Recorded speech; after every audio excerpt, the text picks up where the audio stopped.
And we're live. Welcome to Music Matters with Jason Tramm. We're streaming live to you today from historic Founders Park in Ocean Grove, New Jersey.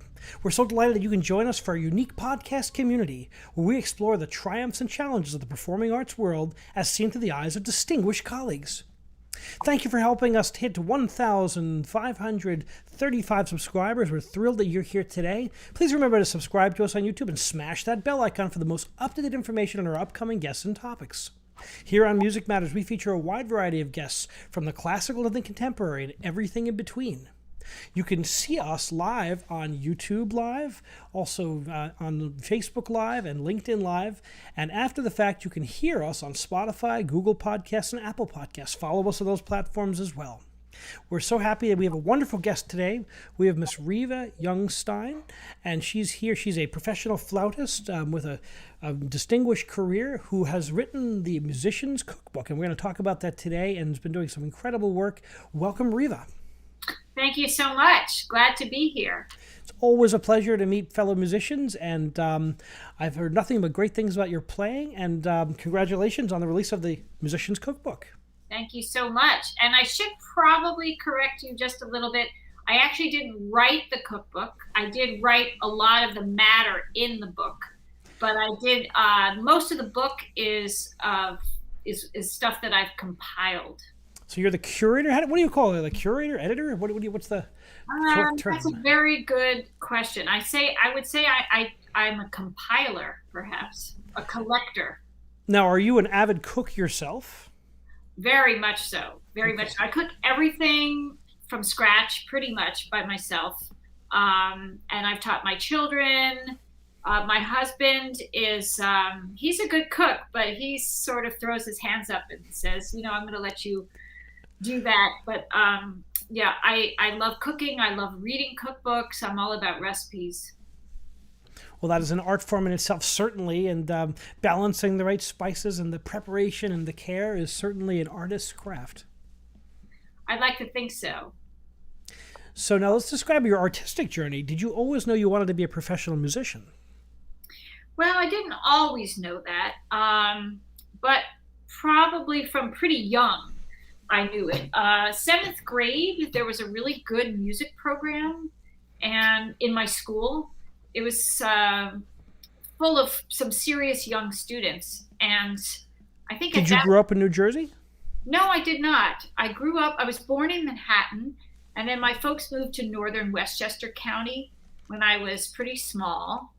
And then I went through the schools. My parents sent me to a private school when I was in 7th grade, starting in 7th grade. And my sister and I joined this music program there, and it was so good, so enriching. I really felt like, okay, I am so happy doing this that I just didn't see any other option for myself. Was music a big part of the school there? And when did you first hear the flute? What drew to that instrument? Well, that's also a good question. I started out really young, actually, as a violinist when I was 2.5. You stay with the treble instruments. I like that. Yes, that's right. Although when I was 3, my parents started me on piano. But at 2.5, I started violin because, well, I think it was part of my family. My older sister was a violinist, is still a violinist. And there was a great Suzuki program near us. And I just, was given a violin.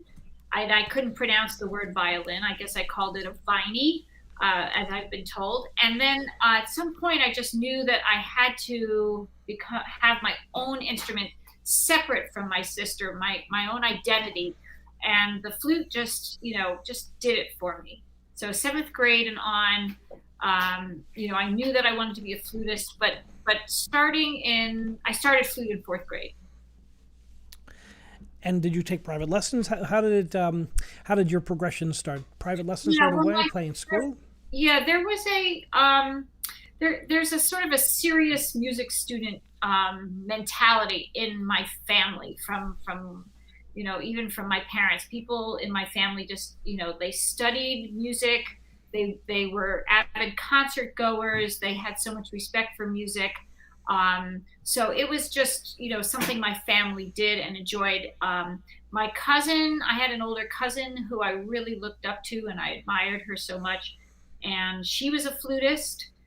And then my parents also would take me to concerts. And I remember going to early concerts of Chamber Music Society of Lincoln Center. And Paula Robeson would glide onto the stage at Alice Tully in a beautiful dress and her hair flowing. And that to me was also very, very attractive. Plus the sound of the instrument, and that it was a wind instrument, different from all the strings that people in my family had been studying too. And there's so much color in the wind instruments, right? We always joke that's the color. I teach music and civilization in Intro to Western Music, and we talk about the orchestra. We talk about the wind as like some of the greatest colors that the orchestra can, the widest variety of colors within a family of instruments, certainly. Absolutely, absolutely. And there's something about that you're using your breath to make the sound. Your breath is the sound. That I don't know, puts extra life into that sound. Now, you've studied with some of the greatest flute players in the world. So tell us about your studies and what inspired you to pursue music at the conservatory level? Well, the conservatory just seemed like that's what I had to do to become a professional. Plus, that's all I wanted to do, really. So that was, just like heaven, getting to finish high school, and then just go and do music all day. That's all I thought would make me happy. Music is still kind of like the center. Me too. Of my life. Yeah. Oh, I'm sure. I know I'm preaching to the choir. You must know. Isn't it like an amazing thing and a blessing to say, yeah, even on the tough days, boy, I'm like, I love this. I'm preparing 4 concerts that are on the docket, and I'm working on one now. It's just like, it just doesn't wear you out. It's just exciting to be back to making music again. Absolutely. Absolutely. Wait, I'm not sure where we were. Back to conservatory. Sorry, I knocked us off the tracks there. That's okay. We have to be so happy. We're all so happy about being able to play a bit more now. So we can go off on those tangents. Conservatory. Yeah. So I just enjoyed so much having music be, everything in my life during those conservatory years. Some of those years I think might be like the happiest time in my life, because it was it was just so simple. All you wanted to do was just hone your skills and your craft and your art, and that was the main that's the main thing you did. Go to recitals, go to concerts every day, listen to the great teachers, and I agree, those are special days indeed. Yeah, just soak it all up, and it was it was a very focused time for me. Conservatory, like in the greenhouses, that's like a conservatory, where you're just growing things. I like that metaphor, the crucible, the greenhouses, where you're just kind of around other great minds, other great artists, and it just it's pretty incredible. So who are some of the people you studied with while you were there? Okay, well, my first teacher at Manhattan School of Music, where I did my undergrad, was Michael Parloff. And he, at the time, was one of the co-principals at the Met Opera. And I had some very good years with him, and he's a master teacher and flutist. And then my final year, I switched to Ransom Wilson.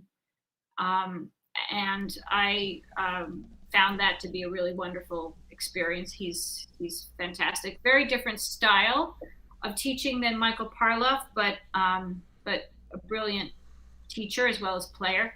And then I applied to different grad schools, and one of my teachers that I really wanted to study with was Thomas Knifefinger, who was at Yale, but he was having some issues with depression and mental illness.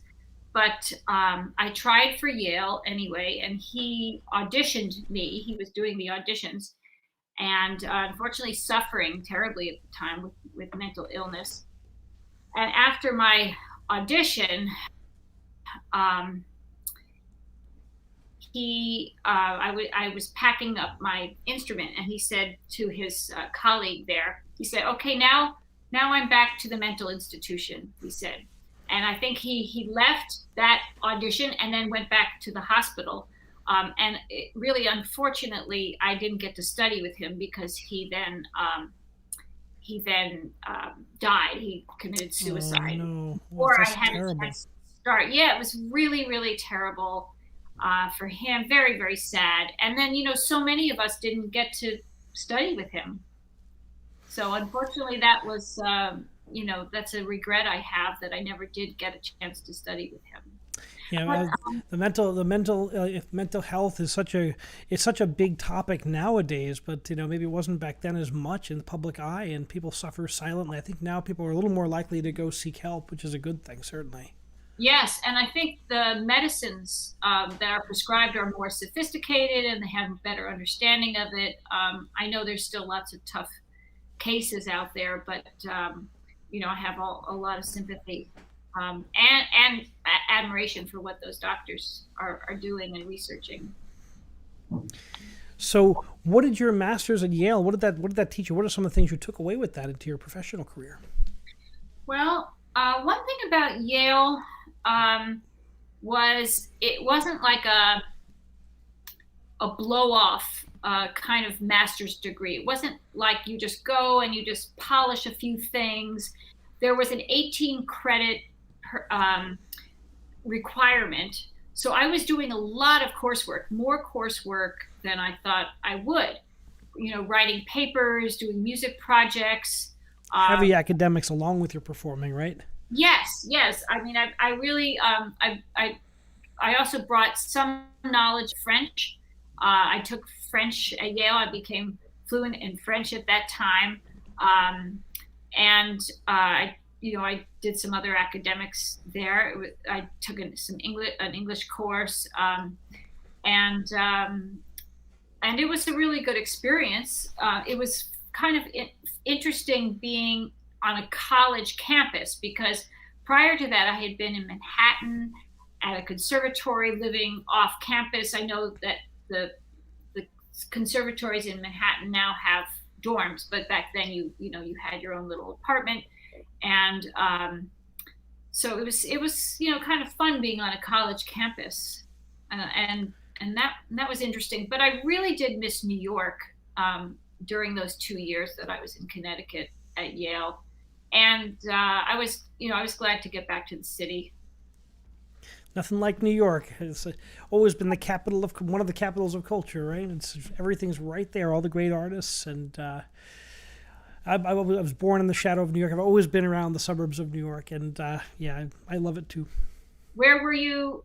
Not far from you. I grew up in Rockland County, so okay. I've always been in the suburbs. I live in Rockland County now, so it's I just love it there. My father worked in the city, so I was in the city all the time, and I went to the opera all the time, standing room, especially when I was an undergraduate. I would go there, sneak in there and standing room through a show. And, there's nothing like going to the Met or the Phil and just hearing the great artists. And you meet them all over the place, and it's a special place. Yes, absolutely. Absolutely. I know there's no other city like it, really, for music, for culture, and for music too, for live performance. Everything from art and down in the village to the Met, and and then a million like pickup orchestras, and when it's pretty incredible, the amount of music and the amount of concerts with Broadway, and it's just amazing. Absolutely. And people in other parts of the country and world, they don't quite understand that the life of a freelance player either, that there's so much music, and you're getting paid to play that music. And an incredibly high level of freelance players. I work with so many of them, and I'm always amazed by by the talent of the freelance community in the city. Right. Well, I think in some ways we freelancers have to be a little bit more flexible, let's say, and maybe even a little bit more practiced in some ways, because you don't have a steady gig necessarily, and you don't have as much security as some of the other musicians who are, are tenured players. So it's, you do feel a little bit like you got to really, keep your edge. You've got to maintain.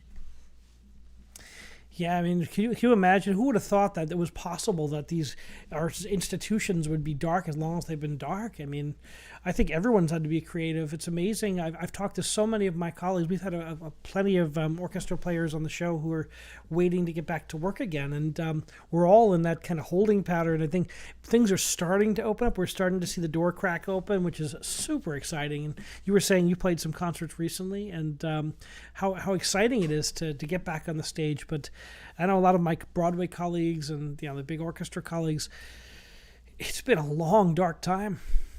Yeah, absolutely. Who would have ever thought we'd be in this kind of position? I mean, it's really, it's just the unthinkable happened to all of us. Yeah, I know. For myself, we've all lost so many performances. I mean, it's not even, and that's why we've had to do interesting and creative things. But who better to be creative than the creative professionals, right? Absolutely, I know, and the creative freelance professionals. Not that someone else couldn't have thought of like an idea like my cookbook idea, but they didn't. You did, and you put the work into it. So let's jump right in. So, okay. You've got a love of cooking. Obviously, you're a professional musician. What spurred you to do this and to take that leap? Well, there was way back in my mind this idea of a group compiling a cookbook together.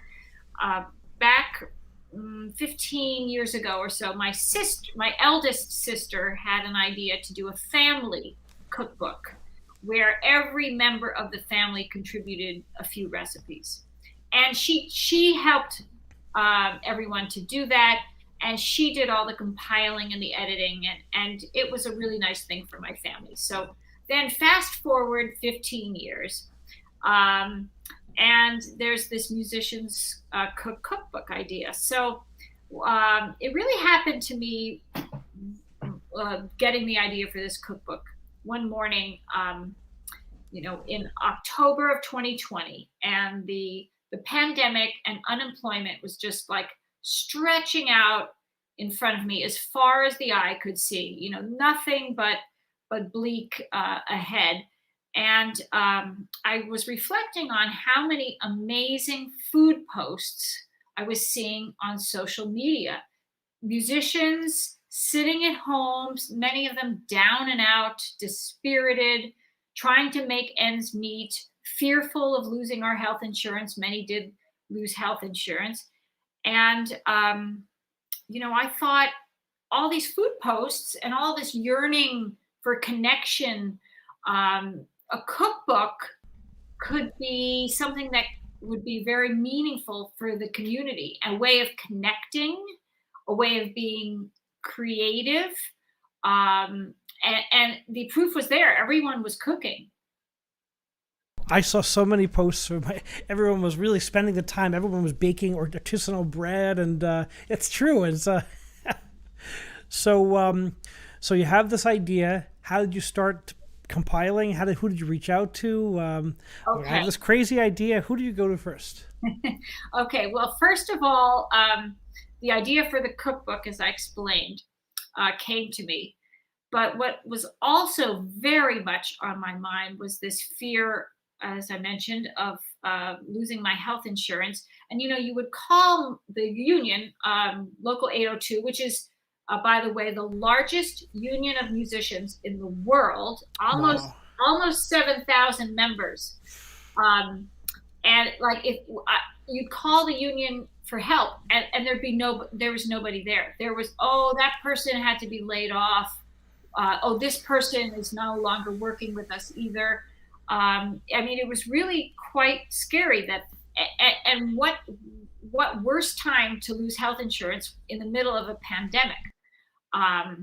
So I just thought this, I have to do something, and all these people yearning for camaraderie and all these amazing food posts, boom, I thought I had to do this this project. So I gathered all my thoughts together. I thought through a lot of plans. I got some good advice from colleagues and friends of mine. And I went to a local 802 board meeting on a Tuesday. It was a Tuesday morning. And I explained over Zoom how this cookbook could work. And everyone approved the idea and, thought it was really great. My friends thought, in addition to musicians compiling each musician compiling a recipe, they should also say in their submission how they work, what instrument they play, where do they play. And then a friend of mine on the board of 802 said, also have each musician make a personal story to go along with their recipe. So our public can our audience members can kind of really get to know us and see musicians not only as those talented people on stage, but that we're real people with multi-talents and with lots of creativity. What a great way to humanize people. A lot of people don't know the musicians. They see them in the pit or on the stage, but it's not like, these are like real people with, great stories to tell. Great stories and interesting lives. That it also seemed to me like this was a great way not to just connect together musician to musician, but also as I was mentioning, to the audience. And there's so many parallels between the food and the music. Like when you go to hear a concert, you're as an audience member, you're hearing the musicians' music and you're forming a connection with them. You're sort of getting to know them just a little bit. And seemed to me it was kind of like that with cooking too. You go to a friend's house, you're not just tasting their food. You're tasting a creation something they've done with their own hands, something that's delicious. It's nourishing your body. When you hear a concert, maybe that nourishes your soul, but there's like a sort of a feeding going on. And then you also make memories. Then you hear the musician, I remember that concert, that was so beautiful. And then you think, I have this recipe from a friend. And then you have this memory always like, this is the rice that my friend made me or whatever. And you have a memory forever. It's amazing how food and music can work together. We have famous recipes like chicken tetrazzini. We've got peaches melba. I mean, those famous opera singers have attached themselves to those, and you see them everywhere. So I guess that's always been that way, hasn't it? I think so. That's true. Very true. So what did you contribute? Which specific recipes did you personally contribute? Oh, well, I had a one recipe per musician ask. So I didn't have, I wanted as many people as involved as possible. So in order to do that, I didn't, some people would want to maybe even give 10 recipes or something, but I just wanted it to be as varied as possible. I did one recipe. I like to bake as much as I like to cook. And my recipe was a triple orange cake where you use 3 different kinds of orange. It's like a yellow cake.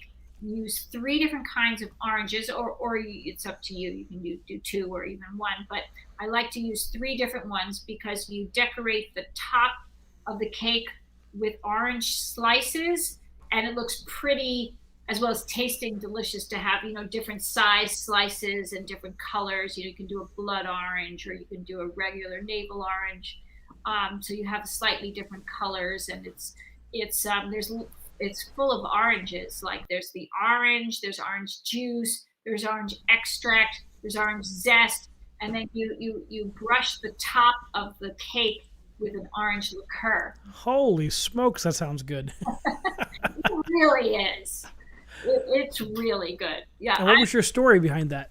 Well, it was a recipe that I found in some magazine, and I just changed it. I had changed it around over the years. I had baked this cake. I've baked it for friends, musician friends, at holiday time. When oranges are in season, and my friends have really liked it a lot. And in fact, I think maybe it could in some way be responsible for me getting rehired for some gigs. Maybe I don't. Wow. But like I made this cake, and then like I got a text and like emails from my friends, like they got home from the concert, they tasted the cake, and like, wow, they loved it. High impact indeed. I can't tell you how many meals I've had with artists, and that's a chance for us to start working on collaborations to make to turn the gears of camaraderie. It's certainly, and a great cake. I get that. That makes sense to me. Yeah, it's fun. There are some wonderful stories. So tell us a couple of the stories that we can look for when. So I just love this, and who are some of the musicians who contributed? Okay, well, we had musicians from, all around the world who are living in New York. I wanted it to be a New York City area, cookbook project. But, we had conductors, we had players, we had jazz musicians, we have teachers, pianists, vocalists. We had probably, one of the biggest surprises was when I received a recipe from Yannick Nézet-Séguin, who is wow. the conductor of the Met Opera Orchestra.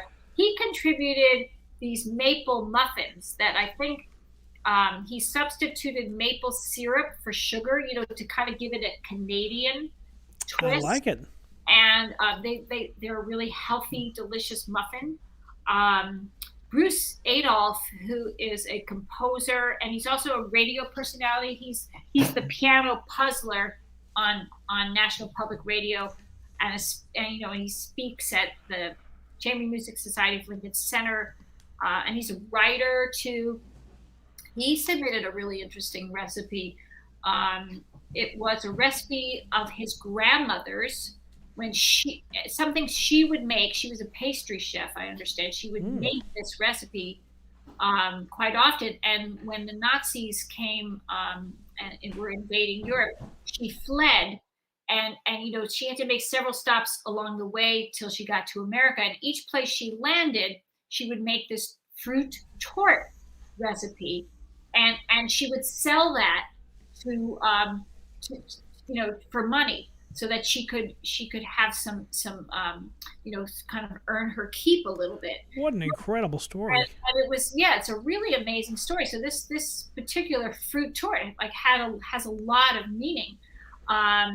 There's a wonderful recipe submitted by a cellist named Kate Spingarn, who it was a recipe for pierogies, and she would follow her Hungarian grandmother around her kitchen, taking notes about how the grandmother made pierogies, and then she submitted that recipe, and Louise Owen, who is a violinist, she would bake these decadent peanut butter chocolate cupcakes for her show. She was playing a Broadway show, Anastasia, and when someone who was in the cast or in the pit orchestra would have a birthday, she would bring in these cupcakes, and she'd make everyone swoon.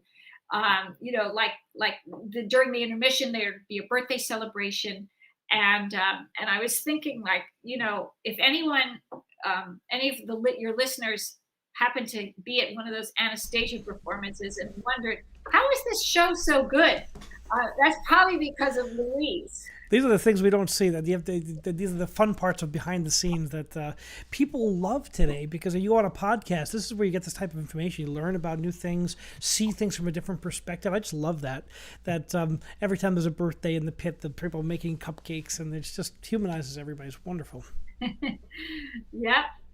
And there's nothing that can motivate a musician more than food. So sometimes, I don't know if it's that we do kind of feel as musicians like we, like maybe our lives are just a little less secure than some other professions.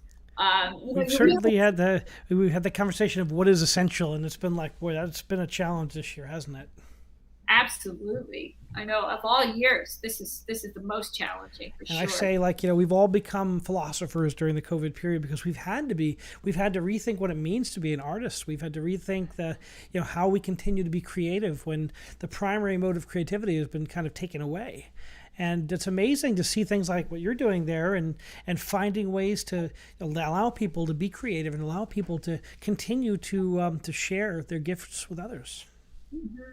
Thank you. Yeah, it was really quite wonderful when people would be submitting their recipes to me. I made a Google form, so I also got, like I'm sure so many others, maybe you as well, you got a lot more tech savvy, because we had to be. I mean, probably everyone was. So I made a Google form, and it would guide the musician through the recipe writing.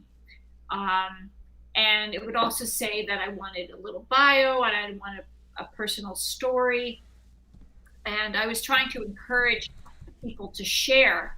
When I would get those Google forms and read some of their stories, it was so touching. I just thought, wow, I really feel like, oh, I know this person so much better. And that's what what the reader can expect too. And they'll be satisfied when they read all the interesting stories. There were some very, very funny stories too, that I really loved. Please share. Okay, well, one of the and these they were written so well too. But there was there was one story I loved. There's a violinist named Adela Pena, who she used to be in this trio called the Eroica Trio, and she's a brilliant violinist. She plays all over the place now. And she was talking about how she made her beer butter sauce for chicken. And she was drinking a beer while she was preparing a meal. And she thought, this chicken looks a little dry. And so sort of like almost holding the chicken in one hand and the beer in the other. And she thought, So she poured the beer over, and it was like outstanding. The flavor was delicious. So there you go. There's a similar story for the mole sauce, which I love, Mexican mole sauce. How it was something like it was in the 1500s, and this minister had the local bishop coming to his church, and he knocked over a candy bar, a chocolate bar, and it fell in the sauce, and whoa, it became mole sauce. I love that. That's great. Is that true? Maybe that's true. It's kind of a legend. But who knows? And it's delicious. When you find these combinations that, hey, I think that's the way all cooking must be. You kind of trial and error. You take a recipe, you adapt it to kind of your situation and your taste palettes. And I guess just like music, we kind of put our own spin on everything we touch. Absolutely. And I think, composers have had to do that through the ages too. Be flexible as, well, actually, I don't really, there's no flutist in my town, so I better make it an oboe, this piece for oboe instead, or whatever. Being flexible orchestration. So now, where can people find the cookbook? I was looking it up. I saw it on Amazon. I saw it on Target.com. I've seen it all over the place.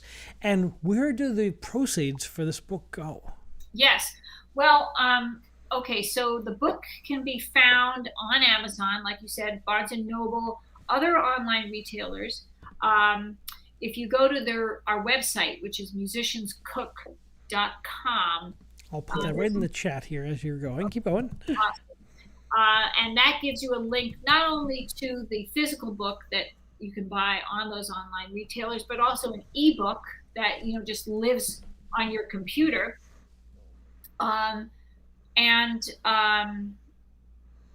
It's you'll just order it and you can get it. The ebook is instantaneous. You can also, I have a stash of copies myself, but really best to get it from the online retailers. So the proceeds of this project, Yes, where do sorry. those go? Yes, okay. So all proceeds go to to Local 802's Health Fund, and it's funneled through Save NYC Musicians. So Save NYC Musicians, should I just explain about? Absolutely, absolutely. Okay, in a nutshell, Save NYC Musicians was a group formed by several musicians, many musicians, um, in response to the pandemic and all the musicians who were having such financial difficulties. It was their main thrust was videos that they would film of the musician sitting at home, down and out, trying to make ends meet, and and they joined with me. They heard about my cookbook project, and they said, this is sort of something fun for musicians. This is a little bit of a contrast to the doom and gloom that we're otherwise experiencing. And so they said, can we combine our efforts here? And so Save NYC Musicians has helped me. They helped me publicize the book. They helped me to get the word out to other musicians, and money goes to the Save NYC Musicians, and it gets filtered over to Local 802 into our health fund, which is right now in really pretty dire straits. Well, what a great cause! What a great way to advocate for your profession and for your colleagues. And what's been the response from the musical world? Yeah, well, that has been, Jason, really like the most satisfying of all. It is just, that's why I did this. So it just brings me such satisfaction after all the countless hours that I've spent on the book, to have people reacting with such pleasure. Oh, people just love this book. It's really, it's a cookbook for musicians. So everyone, it was meant to be like an emotional, an emotional pull, have some, some touch people. And I to know that I've done that is really so gratifying. And the musicians who get the book, they all tell me how much they love it. The design of the book, I should tell you, was done by one of the team members at Save NYC Musicians. His name is Dean LeBlanc. He is a clarinetist, very fine player. Shout out to Dean. That's a beautiful thing. It's amazing how many different skills you find the musicians and colleagues have. Indeed, I know. So the name Musicians Cook started to really take on a different meaning. That we're not just cooking at home, but we can cook like on the stage. The jazz artists certainly get that phrase. Absolutely, and so we cook in a variety of ways, and even more ways than we knew we could. Like pandemic came, and then all of a sudden, I'm compiling a cookbook. But Dean really, helped me design this book, and it's.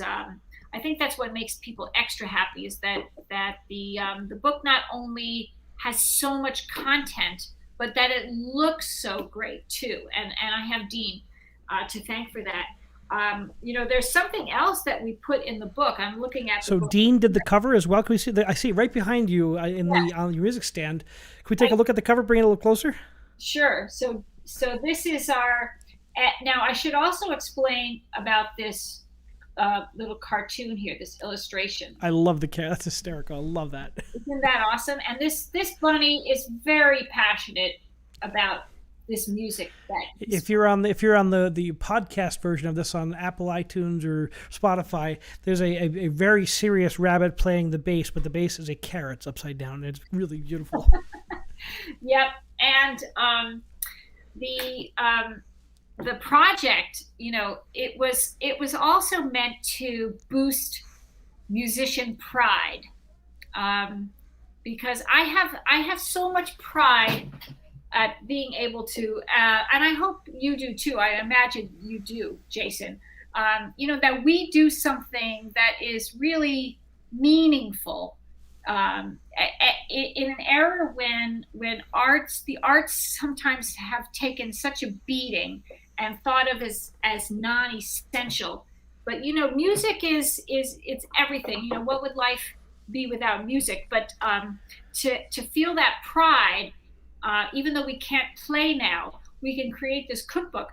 So not only, this cookbook was 100% musician made. Wow. So And not the pictures, Dean did all the pictures? Dean did not do any of the pictures. He laid them out. So he created the look, the graphics. He designed the book, to be like color. It's kind of color coded. It's gorgeous, yeah. It's everything's laid out really beautifully. But what the actual pictures themselves, he arranged them very artfully, but the pictures themselves are from musicians. And who knew that some of these serious individuals who are disciplined and careful musicians happen to be amazing illustrators. So we have this wonderful photo, this image of the bunny playing the cello carrot. That's Sarah Hewitt Roth's picture. I'll show you on the back cover. Here's a lute, who is a lute man, and he is delivering a martini in one hand, and then in the other hand he's holding an eighth note, but it's like a ladle. So this book, it was so clever. It was meant to bring cheer to everybody. There's this other very cute picture. Here is a tubist taking a bath with his tuba. It says soup. I love that. Yeah, that's the soup chapter. And maybe one more here. There is this. Okay, this was an interesting one, submitted by Joanna Miranda, and she's also a professional illustrator as well as a brilliant violist. But here's a picture that she created. It's a man, sitting at a table. This is our pasta chapter. A man sitting at a table with a long strands of spaghetti, and he's got a knife. So he's is bowling he away. playing this? Is he exactly? I love that. That's adorable. Yeah. And our book also contains, it was very interesting to read and find some interesting quotations that some famous musicians have made about food through the ages. We found some interesting quotations on food by of Beethoven. Well, please read a few of them. You have to give us. You have to give us a few of those. Okay. Well, Beethoven said. The. Let me just see this. Beethoven said, "Only the pure in heart can make a good soup." And Edvard Grieg, this is in our fish chapter, he said, "My food has a taste of codfish in it." So that's kind of interesting. That makes you... From a Nordic country, that makes sense. Yes. Luciano Pavarotti says, "One of the very best things about life is the way we must regularly stop whatever it is we are doing and devote our attention to eating." He certainly knew about that chapter. Well, he used to tour with his own kitchen staff. Really? He did, yeah.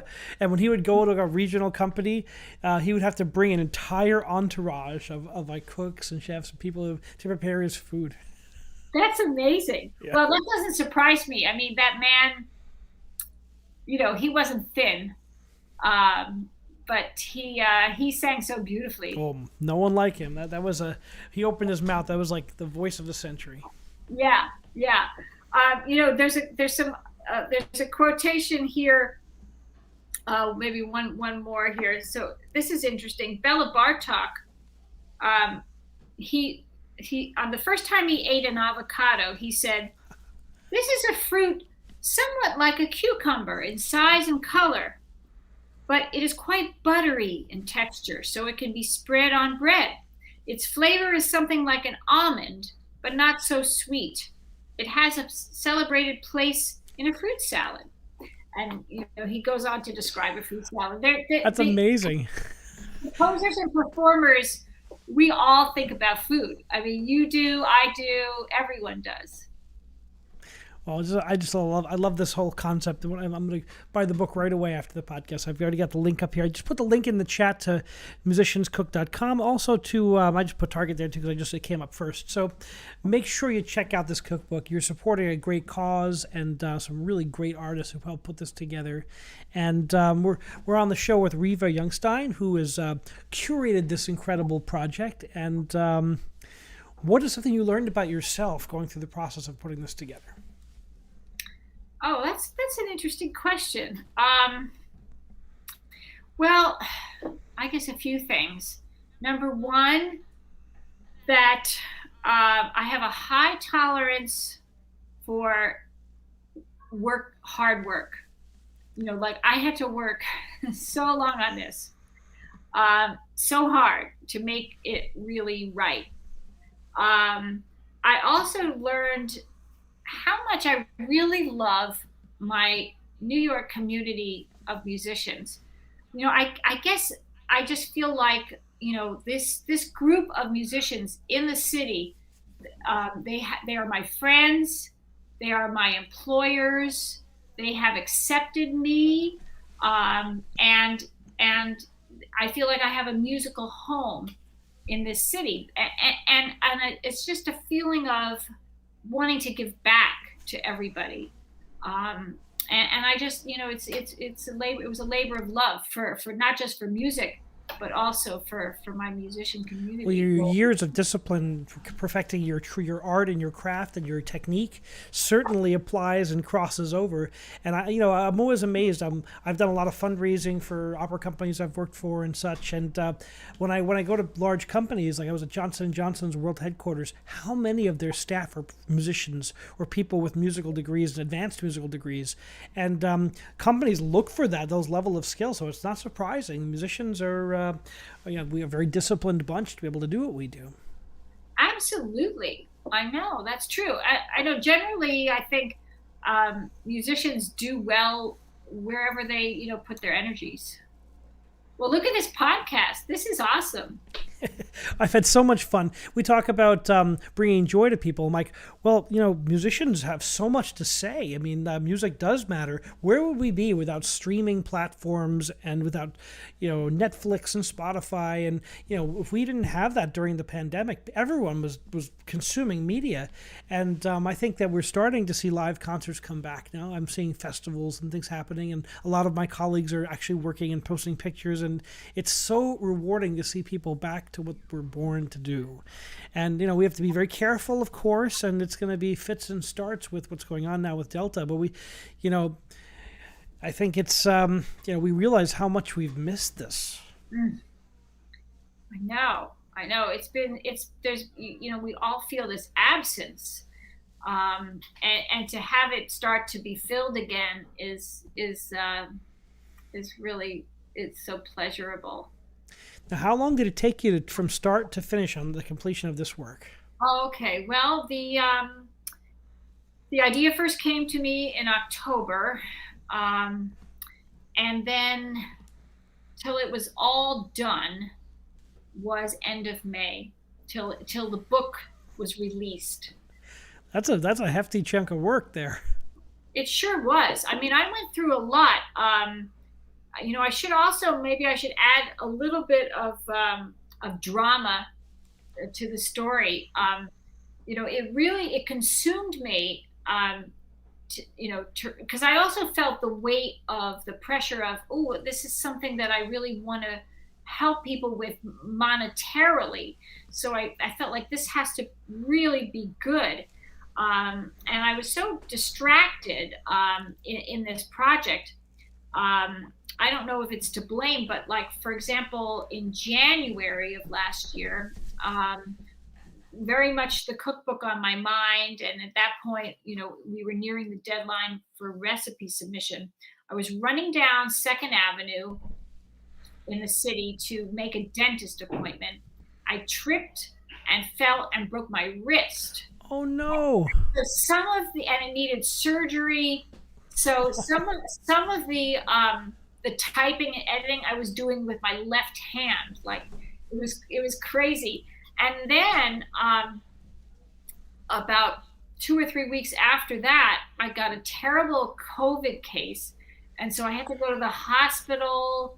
I was in the hospital for about a week, and I wonder, like, was it because my body had weakened a little bit, all the sitting and desk work of the cookbook, that when I got the COVID, like, it just kind of took me over quickly. Who knows? Maybe not, but there was no telling how people react to the COVID. That's what was so crazy about it. Was you watch young people getting, so we had plenty of musicians who got really sick, some who died, and it was like there was no way to know how some people just got over it immediately. Some people, it was such a crazy thing.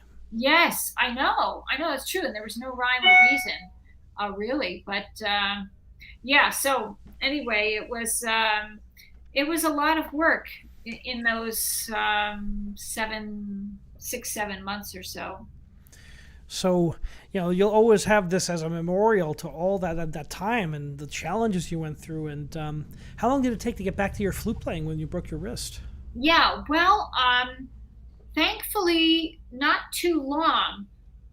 Like a week or so after the surgery, my doctor said, you should really start to play now, because it will be its own PT. Wow. And so I got back to it pretty quickly, and I'm happy to say it really didn't affect my flute playing anymore. But I still have to do, I do my stretches and everything, and different. As a conductor, I broke my shoulder. I came back. It's a pretty funny story. I came back from Romania conducting Albania conducting Porgy and Bess for a month, and I come back and I'm taking out the trash in my house, and I was rolling the garbage and I fell just right on some acorns, and I must have smashed my shoulder down, and I actually broke my shoulder in my driveway. Oh no! So same thing. I just had to do the stretches, and I had to come back from that. I was in a sling for a month, and then start conducting again. It was a little strange, and after a long, I was doing a touring opera company. I was conducting. After about, we would do like a 3-hour run. I would feel it after a 3-hour rehearsal and a 3-hour opera. I'd be like, okay, my shoulder hurts a little bit. So I'm always I always stretch it out and keep it strong. But it's just funny. You have to always be conscious of your biomechanics. Absolutely, I know. And then you sort of forget, like, oh wow, I really need that hand or that shoulder in your case. Technique, and like, oh yeah, technique is really important. Okay. Absolutely.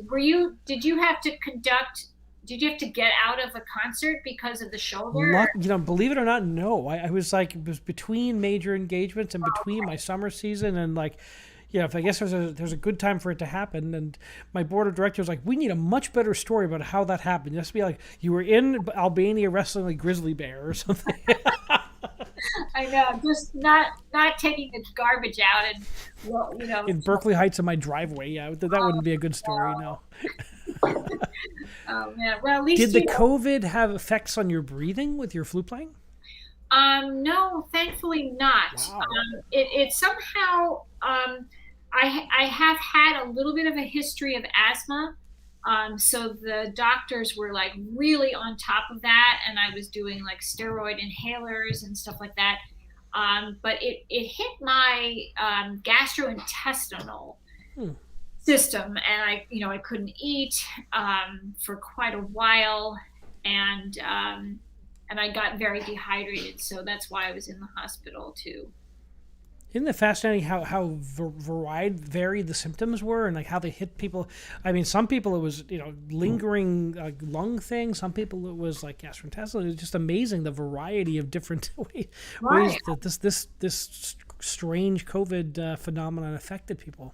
Yeah, I know, terrible, and in a variety of ways. I mean, they did have to broaden their list of symptoms. At some point it was cold and flu symptoms, and then people then like loss of hearing and loss of Loss smell. of taste and smell. I have friends who lost it for a month or 2 months. One person was saying 6 months, and they call it this long COVID thing. Is really quite a puzzling and strange. They're going to be researching this for decades, I think. Yeah, absolutely. And the loss of smell and taste. All I can say is, if that happened to you, just buy the cookbook and and maybe awaken those scents again. But all of my friends who did lose they did come back because that's, can you imagine, like what we live for these things, the smells, the taste of life. So hopefully that does come back for everyone, and it's such a challenge people have faced. But I think the cookbook is an incredible. Have you started making some of the recipes you did not know? Yeah, I have. I've made a number of the recipes, and in fact, I started making those recipes before the book was even published. There were a few question marks that people had about their recipe. Like, this is exactly how my grandmother used to make it, but what do you think? So I would make some of the recipes, and in a few cases I changed a little thing or two with the approval of the musician.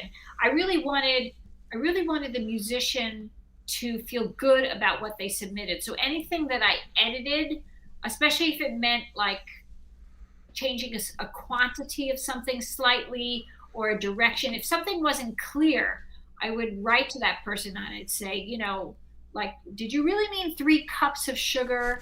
And then the person would say, oh, I meant 3 tablespoons. So I didn't want there to be any surprises, but then I also didn't want our readers to read a recipe and be confused by it, or have it, not turn out well. I really felt like, this can't just be for show. Like, oh, look what we can do, and then the recipes don't hold water. I really wanted it to be something that could be, every recipe could be trusted. And that involved making quite a few of the dishes and the desserts. A delicious experiment indeed. We have a question from the audience. This is the first one. You have a chat here. Okay. If you were on a desert island, what 3 recipes would you bring with you, and what would you have in front of you? Oh my gosh. 3 recipes from the cookbook, I'm assuming. Sure. Or anything. Or from you, just for you. Oh my gosh, what a good question. I would probably say desert island. I would probably say something vegetarian, like some kind of vegetable stew. There are a few good ones like that in the cookbook. There's a vegetarian Moroccan stew that's especially good. That sounds really good. And I would say probably something meaty, like, there's this South African dish called boboti that, Bobuti, I think is how you pronounce it. It looks like boboti. It was submitted by an oboist who grew up in South Africa, and it's like a meat stew that looks delicious. And then I'd probably bring something sweet too. I kind of feel like if you eat sweet things, it makes you sweet as a person. And there are 2 really good banana bread recipes. Now that's something that you look on the web and there's like maybe 1 million banana bread recipes. But one of them is especially chocolatey. It's a banana and chocolate. So I might pick one of those too. Something sweet, something, just a balance. If it was me, I would definitely have coconut in it. I'm a coconut fanatic. If I'm a desert island, there'd be a lot of coconuts around. So maybe that would be wonderful. I love that. I love coconut too. Yeah, great in a dessert, great in pretty much everything. Coconut shrimp. I mean, I just like coconuts. But so I just want to thank you for taking the time. I want to encourage everyone to get out there and get this cookbook and support the musicians in New York City, who are a lot of times the unsung heroes, and we can't wait to see them back and working, and artists like yourselves in the pits, on the stages, and back to what we do best, is making music. But check out the cookbook and make sure you give it a try. Thank you so much. Reva Youngstein, thank you so much for joining us on Music Matters, and continued success. Do you have any concerts on the docket? Next week I am going to rehearse with the New Jersey Symphony. We're doing some outdoor parks concerts, and we have on the program a mixture of pops selections, like some things from South America, and some John Williams tunes. So that should Can't be a go lot wrong of fun. there. That's a spectacular show indeed, and I know my friend Jimmy Musto was telling me about that, and I think it's great to see my friends on the stage working again. Yeah, that is so great. Where can people go to find out more about you and your music? And also, we talked about the cookbook, but give us that again one more time. Sure. Well, the cookbook can be found on the website, musicianscook.com. There's information about me there as well, and information on how to buy the book. There's a link you can click on for the Musicians Cook on the online merchants like Amazon and BarnesandNoble.com and other online merchants. And there's also an ebook where you can buy the cookbook for also a greatly reduced price, and it will live on your computer. If you're one of these people who, has enough cookbooks on their shelf and they don't have the space to get another, you can just download it and it'll be there for you at all times. Well, Reva, thank you so much. Continued success in both your music and your other creative endeavors. Is there another project on the docket on the horizon down the road, perhaps? No, nothing really planned. There have been some jokes, being tossed around. Sometimes on Facebook or something, someone will say, I might be giving sympathy to somebody, and they'll say, I think there's a new cookbook coming out. I'm like, no, I don't think so. But I just, pour my heart and soul into this one. Well, thank you so much for doing that and for advocating for your colleagues and being an incredible person. And I look forward to meeting you and to trying that amazing orange dessert someday. Thank you so much, Jason. Continued success. And to you as well. Thank you for joining us on Music Matters with Jason Tramm. Please remember to subscribe to us on YouTube and smash that bell icon for the most up-to-date information. Follow us on our social media accounts. And remember, keep music alive.